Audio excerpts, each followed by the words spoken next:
উম্মতি আবু বকর, এত নরম হৃদয়ের মানুষ যখন গরম হয়ে যায় ইহুদিকে হত্যা করতে পারে, আমরাও বলতে পারি আমরা ওমরের মতো এত নরম হৃদয়ের মানুষ নয়, কিন্তু আমরা বলতে পারি যখন আমাদের কোরআন নিয়ে ব্যঙ্গ করা হয়, আল্লাহ রাসূলের হাদিস নিয়ে ব্যঙ্গ করা হয়, তখন বাংলাদেশের মুসলমানরা চুপ থাকতে পারে না। আবু বকর রাদিয়াল্লাহু তাআলা আনহুর এই ছোট্ট ঘটনা দ্বারা বুঝতে পারি যে যেখানেই যেই মুহূর্তেই আল্লাহ রাসূলের হাদিস দিয়ে ব্যঙ্গ করা হবে, আল্লাহ তাআলা কোরআনকে নিয়ে ব্যঙ্গ করা হবে,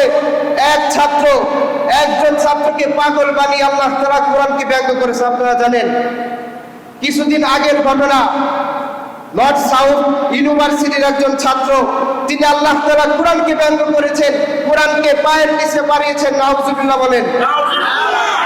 এই জন্য তাকে বলতে চাই, তুমি যে আল্লাহ তাআলা কোরআনকে ব্যঙ্গ করেছো, এই জন্য উলামায়ে কিরামরা রাজপথে নেমেছে, হক্কানি উলামায়ে কিরামরা রাজপথে নেমে দেখিয়ে দিয়েছে যারাই আল্লাহ তাআলা কোরআনকে ব্যঙ্গ করবে তাদের এই বাংলার জমিনে কখনোই ঠাঁই হবে না।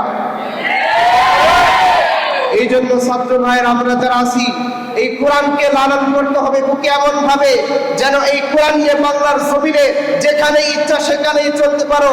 আল্লাহ তাআলা হাদিসের কথা এভাবেই আসবে, ইকালু লিসাহিবিল কোরআন ইকরা ওয়ারতাকি ওয়ারাতিল কামা কুনতা তুরাতিল ফিদ দুনিয়া ফাইন্না মানজিলাতাকা ইনদা আখিরি আয়াতি তাকরাউনা, যে এই কোরআনকে যখন তুমি শিখবা কাল কিয়ামতের ময়দানে আল্লাহ তাআলা তোমাকে এমন একটা মর্যাদা দিবেন যেন আল্লাহ তাআলার এক একটা আয়াত পড়বা আরশে আজিমের এক একটা বিল্ডিং হতে থাকবে।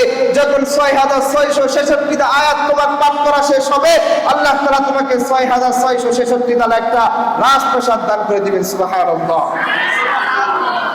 এই জন্য ছাত্র ভাইয়েরা আমরা যারা আছি, এই কোরআনকে আমাদের শেখা জরুরি না? কথা বলেন, শেখা জরুরি না?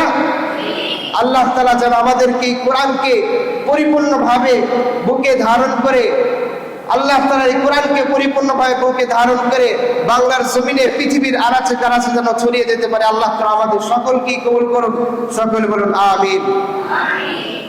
ওয়া আখিরু দাওয়ানা আলহামদুলিল্লাহি রাব্বিল আলামিন।